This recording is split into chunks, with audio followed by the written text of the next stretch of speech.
Welcome to this edition of Safety First. I'm your host, Tim Kelly. Today we're talking about a very important topic, and certainly as we start to get into hurricane season, it's something that does come into play, but it's really something you can talk about year-round, and that's flooding. And the Hampton Roads Planning District Commission has done a great job in conjunction with local organizations and agencies to put out a new website. It's called getfloodfluent.org, and we'll have that URL up on the screen so you can jot it down or go to it as a reference point after we get done taping. And to talk to us about this website and actually the program and the publicity campaign that's going on throughout Hampton Roads right now, we have two very special guests. We have Ben McFarland, who is a senior planner with the Hampton Roads Planning District Commission, and Richard Stevens, who is our Deputy Emergency Management Coordinator here with the City of Suffolk. So, gentlemen, when we talk about flooding in Hampton Roads, I think a lot of people do tend to think, well, you know, hurricanes, you can get some flooding from that, but really anytime we have rain, water comes down or water comes in from any other way, we can have flooding, and it can crop up in different areas that maybe don't normally have flooding. So don't just think, well, it's never happened to me. It can happen, and I think that's the thing we want to get people to think about here and to become flood fluent in the sense of knowing about insurance and where you are and some of the risks that you may have on your personal property or in your businesses. So let's kick it off in kind of a generic sense. When we talk about flooding in Hampton Roads, specifically in Suffolk as well, of course, what do we really want people to think about in a general sense before we kind of drill down a little bit? Well, I think the simplest thing is that anywhere it can rain, it can flood. Right. You don't have to be right on the water. Correct. You don't have to be anywhere near the coast. If it can rain where you live, and that's everywhere, it can flood. Correct. Richard? Yeah, and the key is to be prepared. Have your emergency preparedness kit in place, and there's certain things you can do to prepare your house or your structure for flooding as well. Correct. And again, things to be thinking about really year-round, not just, as I say, just during hurricane season, but it does come up and come into play quite a bit here. But when we're talking about the website, so where did the idea for this come from, and why? I mean, what was the kind of the brainchild that started this to get us from where it began to where we are right now? Sure. The HRPDC, we have a coastal resiliency program that we have as one of the part of our overall work program, and all of the localities come together. We have a meeting once a quarter where different senior level staff get together to talk about what we can do as a region about resiliency. And one of the things that came up when talking with all the city managers and all the county administrators over a year ago was that we have too many people here in Hampton Roads that just don't have flood insurance. And we want to get people to know more about the risk that they face, but also what flood insurance is, why they might need it, right, and how they can go about getting it. And so we had this idea, thinking, let's go try to get more people to buy flood insurance. Correct. And how would we do that? And we stumbled upon this idea to do a website. Now, when people go to the website, there's a quiz that kind of gets you right off the top to get you into there. Talk about sort of the methodology behind that and really what you're trying to draw out of people when they're going through it. Very basic questions. It's not rocket science type stuff, but it's more of who you are and where you are, right? Right. Yeah. I think this quiz, the idea behind it is that there are a lot of misconceptions out there about flood insurance, about the risk of flooding, and we want to kind of engage people in kind of a fun way, but also an educational way to get them to, I guess, question some of their beliefs, their potential, these ideas they may have about, I'm not at risk of flooding, but we're trying to kind of convey to them that, no, yes, you are, right, and this is why, and this is what you can do about it. I think one of the questions that hit me is, I mean, I know the area where I am hasn't flooded, but one of the simple questions was, are you near a stream, a lake, and there's a stream that runs right by there. So if there's water, there's potential for anything to happen there. And it certainly had some washover on the road in that particular location. Right. So it's a little cumbersome getting in and out when we've had some of the severe weather we've had over the years. But again, it's just getting you to think about the fact that, like you said, it could happen to you no matter really where you are in a figurative sense, correct? Right, and you think about some of the events that we've had in the eastern part of the region over the last several years where you get, 12, 20, 24 inches of rain in a small amount of time. And if that were to happen in Suffolk and not Virginia Beach, for example, you'd have a lot more areas in this city that would be flooding as well. And we see the same thing with certain weather events, whether it's a nor'easter or a hurricane or just a rain bomb, for example, that a massive amount of rain can happen anywhere, and that'll cause flooding. Correct. And Richard, when we talk about Suffolk, I know that people sometimes don't realize if you're in a flood zone or not, but again, I know we're talking above and beyond that to a certain extent as well. But for the emergency management perspective, what kind of feedback would you have on that? Yeah, well, complacency is very dangerous. To live somewhere and say, well, I've lived here, my family's lived here for over 100 years, and we've never had a flood or we've never had a hurricane hit, that can be very dangerous because it only takes one. So everybody should be prepared. Everybody should have a plan for insurance, and everybody should be prepared to deal with an emergency situation. Now, through the I guess, the creation of the website, and certainly y'all had a knowledge base before you got started with the project.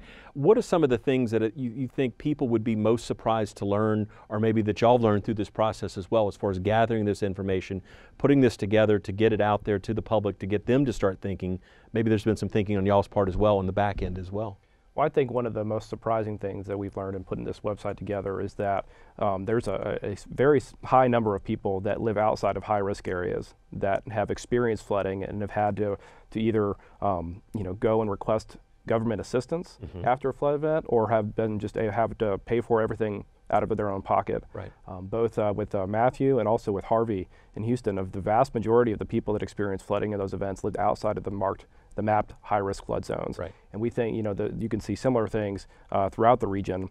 Depending on where you are, the maps may not be showing the whole story in terms of what's at risk. And so, just because you're outside of that 1% annual chance flood hazard area doesn't mean that you're outside of the risk area. Right. And then, of course, we hear the phrase, it's a 100-year storm or a 100-year flooding event, which means it doesn't necessarily go by, well, it's 100 years we're going to have this happen now, but things can crop up. And like you said, you might think, I'm high and dry, I don't need to worry about it. Well, you just don't know. Right, and that doesn't mean that there's only going to be one storm in every 100 years. Right. It's a 1% chance every year. Correct. And the other thing to remember about that is that if you think about it over the course of a 30-year mortgage, there's about a 25% chance that you will experience a major flooding event. If you're in that 1% area, you've got a 25% chance that sometime over the course of your mortgage that you're going to get flooded.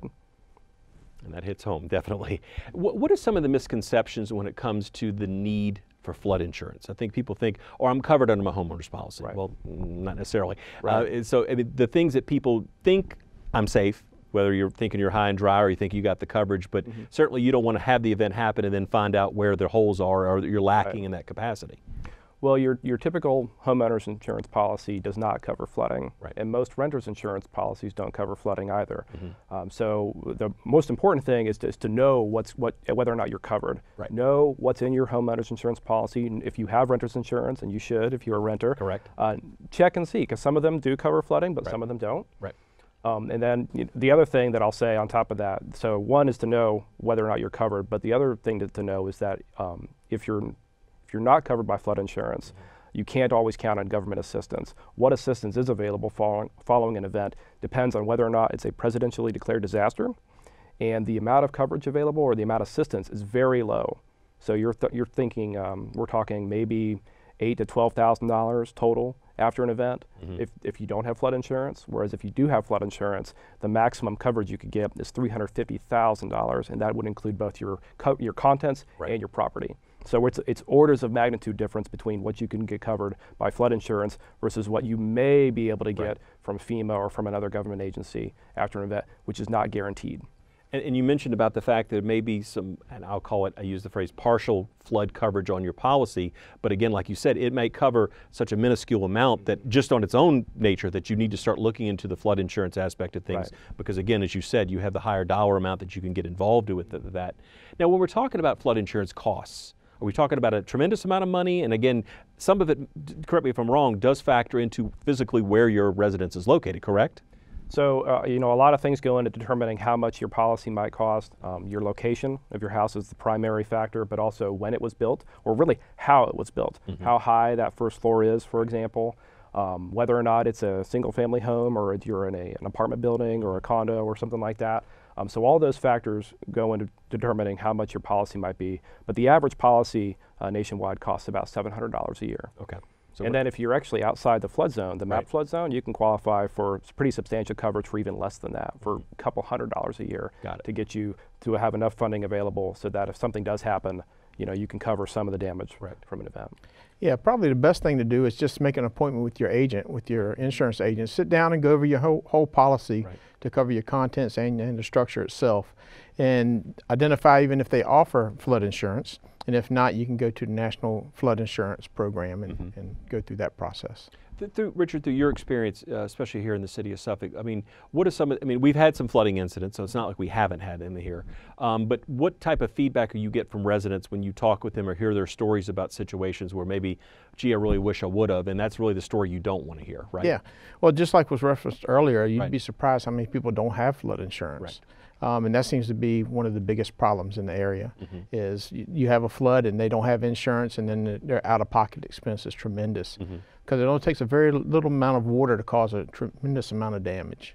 And water in it to itself, when you have flooding and you have destruction of property or whatever, I mean, the mold and the things that can come about afterwards, it's not just, well, we're just going to clean up this puddle and move on with life, or we're going to dry out our clothes or do this or do that. I mean, it really is a serious situation.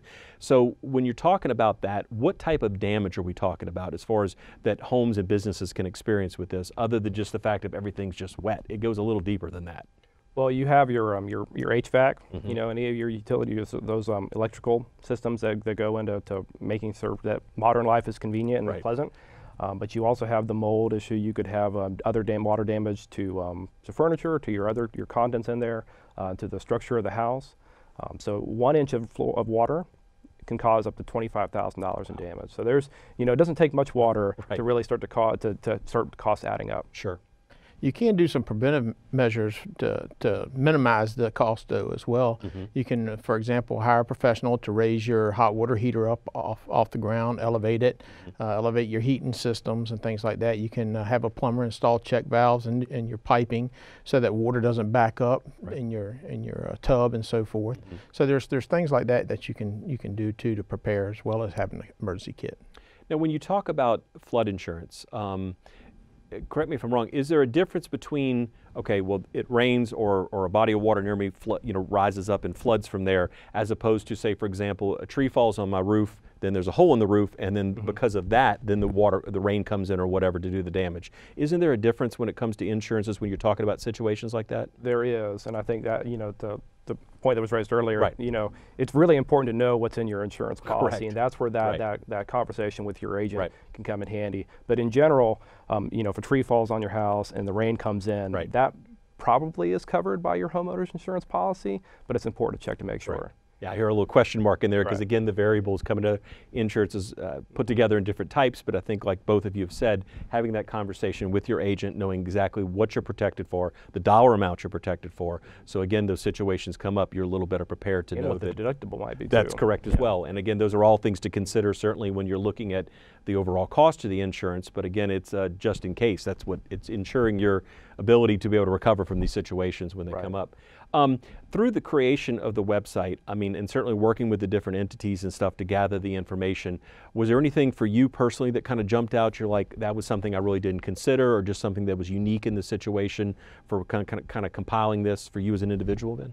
So, you know, I'm a planner, and I work on these topics as you know, every day. That's my job at the HRPDC. So for me, looking at this from an educational standpoint, in general, the HRPDC, we don't, or at least I don't do as much in terms of public outreach or education. So coming up with what we're figuring out what messages would work, and what information is critical to residents who may not be as you know, inundated, you know, pun intended, in terms of all the information and all the science and all the research that's out there. What is the important message for them? And I think that's been the most rewarding thing for me in working on this project. Now, when did the website actually launch? It launched officially earlier this month. Okay. Any feedback that you've gotten from people that are using it or kind of going through it? Again, I went through the quiz and was like, okay, that's stuff I really need to be considering when it comes to that. Very simple questions that kind of takes you through it, gives you good factoids that kind of pop up as well. But just feedback that y'all gotten so far? So far, I think we're getting pretty positive feedback. Good. And again, the biggest thing is, I guess, getting this information out to people to know that they can go to the website. Again, we'll have the URL up on the screen, run through the test procedures, all the great information that's there. What would be the biggest takeaway, and I would say this for both of you, to once people go check out the website, review the information, kind of think about their own situation, what's the biggest takeaway that people need to kind of be looking for or gathering through this process? Well, I'd say if you, after reviewing all the information and thinking about your circumstances, if you think that you need or want flood insurance, it's important to act quickly. There's a 30-day wait period between when you actually purchase your policy and when it goes into effect. And hurricane season starts June 1st, which means that we're already less than 30 days out from that date. So if you want to be covered in time for hurricane season, you need to act now. Got it. Richard? Yeah, I think the takeaway is that preparedness starts with each individual. Each individual is responsible for themselves, plus their neighbors. They can look out for their neighbors as well. And the time to start preparing is now, and not to wait till emergency's on the horizon to start wondering what do I do. Start under blue sky conditions, quote unquote, and start making preparations and plans now. Meet with your agent, review your policy, get your preparedness kit together. Talk to the plumber if you want to, put the check valves in. If you want to raise up your appliances, things of that nature. The time to do it's now, not to wait. And since we mentioned the word hurricane, the big H word that's out there. Hurricane season, of course, getting ready to get kicked off over here, and it's not a season that we're all a fan of, but it's what we have to deal with in this part of the country. But Know Your Zone, I guess it's a good chance to get a plug-in for that website as well when people are thinking about hurricane preparedness in general, correct? Yeah, knowyourzoneva.org. You can type in your address and see if you're in a tidal flood zone. It doesn't account for rain events, correct? Strictly rain events, but it's for tidal flooding, storm surge, things of that nature, and see if you're in a zone. But certainly don't rely on that to whether or not you need flood insurance. Correct. No. Two different topics, but just the fact that we're here to bring that out. And I recall last year, I forget which hurricane or which storm it was, but we were certainly publicizing the fact of the Know Your Zone information, but people didn't quite understand completely what we were talking about. We talked about that with regard to when to evacuate or what to do. People were thinking, well, this means this or this means that. But again, just being clear on the information that's coming out through that website, and again, differentiating between the storm surge and tidal flooding versus what we're talking about, some of the other instances where it's heavy rain or situations that may cause flooding that might be more localized or pinpointed, shall we say, as far as throughout the area. But when we talk about federal disaster relief, and you mentioned it as well as far as the limitation on that, as opposed to if you had a flood insurance policy itself, what type of relief typically do we see in disaster situations or situations where that's called upon? You mentioned the fact that there needs to be a declaration by the president, correct, to activate. But when that comes into play, what are in a basic sense, I know everything's a little bit different situationally, but that people can expect, or what the limitations are on that other than just the dollar amount? Because again, it takes time for it to ramp up. It's not necessarily immediate, and the recovery sometimes can be kind of painstaking as far as people wanting to get going soon enough, but it takes some time sometimes, correct? Right. The most common thing you might be able to get under those circumstances is some sort of a grant that would cover your immediate living expenses. So if you can't stay in your house, you might get put up in a hotel or something like that for a few nights or a few weeks. You might also qualify for a loan from the Small Business Administration. That's who would be servicing the loan there to help you rebuild. But again, that's a loan. You have to repay that. Correct. And so with flood insurance, the other thing is that those other options, they're much slower. Flood insurance is relatively quick. And so you'll be able to get back into your home. You'll be able to make necessary repairs and get back to your normal life sooner than you would if you were relying on other forms of assistance. Correct. Richard, just your feedback as far as on disaster assistance. I know we've had some situations in relatively recent history here in the city of Suffolk where we've had to call upon that. Just your reflection of sort of the working through the Emergency Management Division and sort of the information that y'all have shared when those situations have arisen. Yeah, flood insurance certainly is the best option when it comes to that. And a common misconception as well is that the federal government or FEMA is going to come in after disaster and rebuild your house or bring it back up to where it was before the disaster, and that's simply not the case. It's a long process, as you said, to go through, and it puts a lot of strain on the individual and their finances as well. There are options such as the loans and so forth, but they take time. So once again, preparedness is key. Very true. And of course, again, we're here today talking about getfloodfluent.org, which of course is out there and is launched, you said the beginning of May, correct? The whole ad campaign really launched earlier this year. We had a soft launch for the website earlier in the year, but everything's live and kicking right now. Just curious, as far as approximately, how many visitors have you had to the site? Have y'all tracked that? I'm sure you're kind of keeping up with it. We're tracking all that information right now. I'm not the expert on that stuff, but we do track metrics. One of the goals with this is actually, it's a relatively small scale campaign that we're trying right now. We got a grant from the Department of Conservation and Recreation to help with the media development. And so we're trying to see what messages work, what information works. We're trying to kind of start building an outreach campaign out of this. So what we have this year, we'll continue it next year. We'll modify it to see, if we find certain messages that resonate better, we'll focus on those. If we find some that don't work as well, correct, we'll take step back from those. Understand. We'll try to keep building it over time. And sure. And one of the goals with our overall resiliency program is to build a number of different products that each locality can use. Right. And so this is one example. We're also building, there's another project we're working on to develop a flood insurance calculator tool. Okay. So right now it's actually, the best way to go and find out how much you might pay is to call your insurance agent. Correct. There's no handy dandy tool out there where you can plug in a few bits of information about your property and then have it tell you how much you might be paying depending on how much coverage you want. Well, we want to change that. We want something. We think that would be a very useful product for people in Hampton Roads to have, so that if they go and they say, okay, I want flood insurance, how much will it cost? Yes. That they can go right to another page on that same website, answer a few questions, and see some numbers that'll help inform them on their decision-making process. Well, as you said earlier, again, when you're talking about the cost of flood insurance, I mean, certainly it can vary depending upon where you are and whether you're in a designated flood zone or not. Right. But that cost certainly can pale in comparison to when you're dealing with the recovery costs. And I guess that's one of the biggest things to drive home. I mean, certainly you're not here selling insurance today. No, you're here to talk about people just to get educated about it, from the sense of knowing really what the dangers can be, what you need to be considering. And again, the website title says it all as far as getting flood fluent, as far as being understanding as far as what your individual risks are and really what the potential could be given a situation that would come up. Richard, I just thought about this. If people are curious if they're in a flood zone, is it still a situation where they can contact your office to discuss that and go over maps, or what's the best way to determine that? Again, that's a little bit outside of what we're talking about because we still want people to think about it, but just as far as particularly if they're in certain flood zones or not. Yeah, well, the knowyourzone.org, anybody can go to that website and type in their address for tidal flooding. Correct. For normal flood zones, you can go to the city's website under emergency management. We have flood maps up there. They can certainly look at those maps and make a decision too, or they can contact their insurance company and they'll be able to tell them if they're in a flood zone or not, because they're the ones that's going to be insuring them. Correct. Now, when it comes to, let's say, for example, you have a piece of property and a portion of it is within a flood zone versus the majority of the property, or maybe it's just, how does that impact as far as when you're dealing with insurance and things like that when it comes to cost and things, as far as whether you're considered to be more at risk or not? But isn't it, even if it just touches the property in some capacity? So it's the house. It's the house. The structure. Okay, so it's not the parcel. Got it. It's the property that's being insured. Got it. And yes, absolutely. If your house, for example, has just one corner that's in that high risk zone, that's the rate you're going to be paying. Got it. Because it starts with whatever the riskiest part of the property is. Sure. Okay. Again, it was something I know somebody had talked about. I think we had a flooding incident here and some people were talking about that in that discussion, but just thinking about the fact of, again, yes, you do need to know if you're in a flood zone or not and what the situations are, but again, we're taking this discussion a little bit broader or bigger than that as far as bigger picture from that. But as we close out the segment today, I want to give you both an opportunity to give you the best sales pitch as far as what people need to be thinking about, again, when it comes to flooding. Certainly we have the website and we're referring people there for some great information.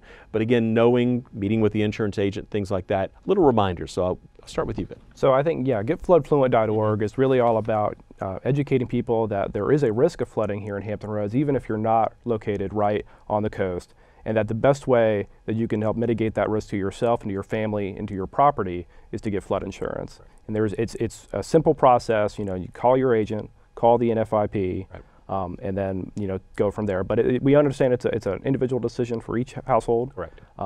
But we think it's important for them to know their risk and to make a decision accordingly. Richard? And I'd say start preparing now. Don't wait. With any emergency, the emergency starts with the individual. The fastest road to recovery is to be prepared to recover and take the necessary steps. Got it. Well, gentlemen, thank you for your time today. Again, getting people to think about being flood fluent, visit the website. Definitely want to check out that great resource. And again, over time, it certainly will evolve and look for ways to draw out more information and get that information out there to the public at large. I want to thank you for joining us for this edition of Safety First. I'm your host, Tim Kelly. We'll see you next time.